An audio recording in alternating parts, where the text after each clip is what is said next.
Salut les amis de Free Foot. Aujourd'hui je suis à l'Olympique Lyonnais dans un stade incroyable, là où je suis né, à Lyon. Et je vous retrouve dans 5 minutes avec Jordan Verretou. À très vite.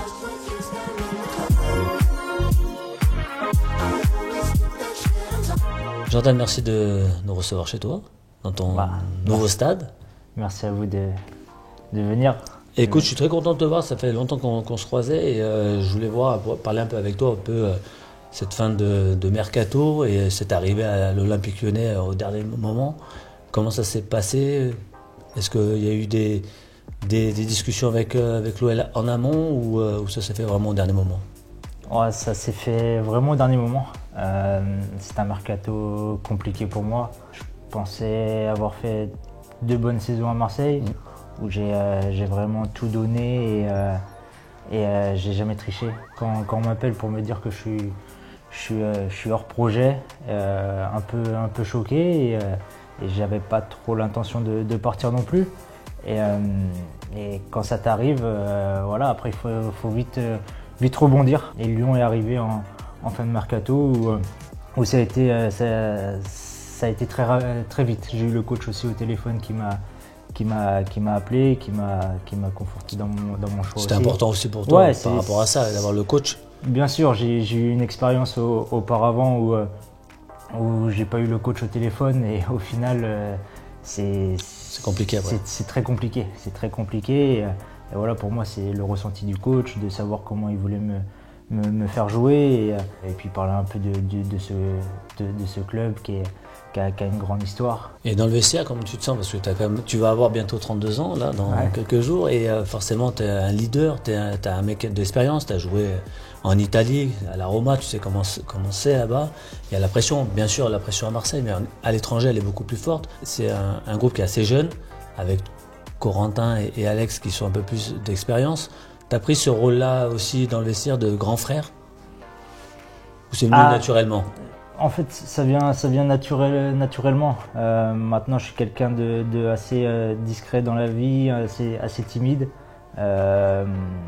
Mais voilà, sur un terrain, après, c'est différent.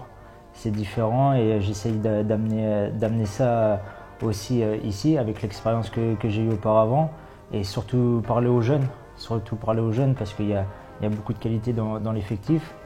Et essayer de les mettre dans les meilleures conditions parce que parfois, ils oublient un peu les bases d'un vestiaire. Ouais. Donc on essaye de leur rappeler de temps en temps, tout en rigolant, mais leur faire comprendre que voilà, avant ça se passait pas comme ça. Mais avant, mais surtout à l'étranger, parce que tu as eu la chance de jouer à l'étranger, il y a quand même une différence entre ce qui se passe à l'étranger et dans le vestiaire d'un Français par rapport justement à cette mentalité. Alors que quand nous on part à l'étranger, on fait des efforts. Tu vois, je te dis. Bien sûr, ouais, c'est sûr que moi, quand je suis parti en Italie, on m'a vite fait comprendre que parler la langue, c'était hyper important. Parler la langue du pays et se mettre dans cette culture, c'est super important. Et parfois, on l'oublie un peu en France. On l'oublie ou j'ai l'impression que de temps en temps, c'est à nous de s'adapter aux autres, même si je pense qu'il faut le faire aussi pour faire le premier pas. Mais après, c'est à eux aussi de nous rendre l'appareil et se dire on est en France quand même et voilà, il faut parler et savoir au moins s'exprimer en français.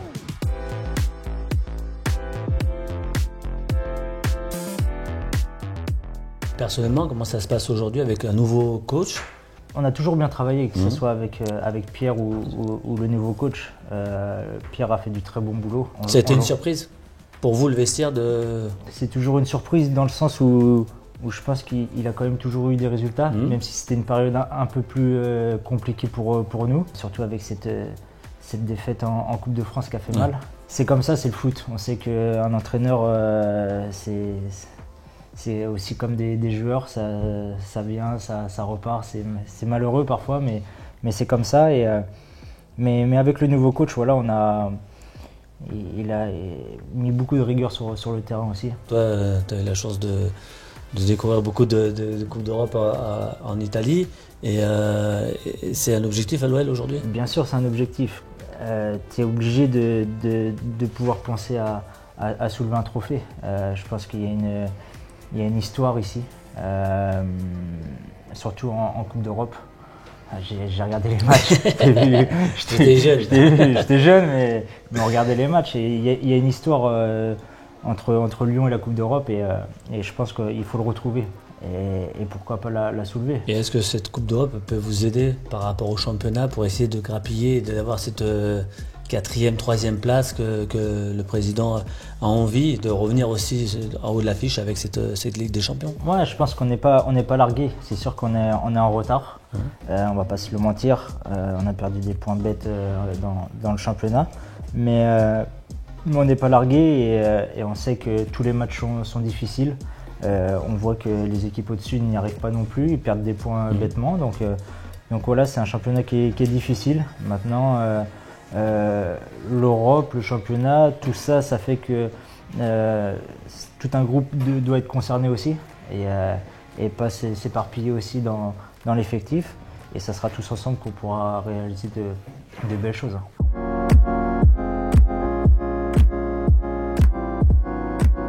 Est-ce que toi, aujourd'hui, tu penses déjà à ton futur, à ce que tu veux faire après le football, ou est-ce que tu veux profiter de ce qui t'arrive aujourd'hui à fond et puis tu verras bien ce qui se passe? Est-ce que tu as l'âme d'un entraîneur, par exemple? Est-ce que tu te sens, toi, plus tard, entraîner, par exemple? Je pense pas, mais c'est sûr que oui, rester dans le football, il y a beaucoup de choses qui peuvent venir avec le foot. J'adore le foot, c'est ma passion, j'en regarde tous les jours à la télé, mais... Donc il y a beaucoup de choses. Peut-être aussi faire découvrir mes erreurs à des jeunes joueurs qui arrivent dans le milieu, parce qu'aujourd'hui c'est un milieu qui est très compliqué aussi, où on peut se faire beaucoup avoir. Je me suis fait avoir comme pas mal de tout le joueurs, monde, exactement. Pratiquement. Et peut-être les informer, les conseiller pour pas faire ces erreurs-là. C'est quelque chose qui pourrait me tenir à cœur. J'ai quelques petites idées, mais voilà, j'y pense tranquillement, tout en profitant du moment aussi. Et physiquement, forcément, par rapport à ton contrat qui te reste à l'Olympique Lyonnais, est-ce que tu te vois repartir encore à l'étranger ou finir dans la région ou dans ton premier club où tu as commencé, ou pourquoi pas Nantes, revenir à Nantes? Pourquoi pas. Moi, je me ferme pas de porte. Je pense que j'ai 32 ans. Je suis encore en pleine forme. Oui. Puis moi je te donne un conseil, joue jusqu'à 40 parce que c'est long après. Il te manque toujours un truc dans ta vie parce qu'on a tellement des émotions fortes. Bien sûr. Sur un terrain que quand on arrête, ouais, c'est sûr que ça doit il y a manquer. un vrai manque. C'est sûr que ça doit manquer. Donc, le petit conseil que je peux te donner, c'est pas jusqu'au bout. Tant que le corps il répond présent, je continuerai parce que j'adore ça.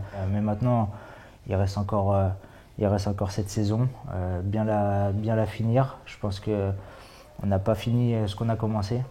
Bon bah super. Juste si tu as un dernier mot à dire aux supporters lyonnais qui nous écoutent pour cette fin de saison. Croyez en nous, on a besoin de vous et surtout voilà, continuez à nous suivre, à nous supporter, et nous on donnera le maximum sur le terrain pour qu'on soulève un trophée tous ensemble et une qualif en Champions. Bon, bah on te le souhaite en tout cas. Ouais, c'est gentil. Merci à toi Jordan, c'était cool. Merci Ludo. Bonne chance pour la suite et puis on se voit au bord d'un terrain. Exactement, avec grand plaisir.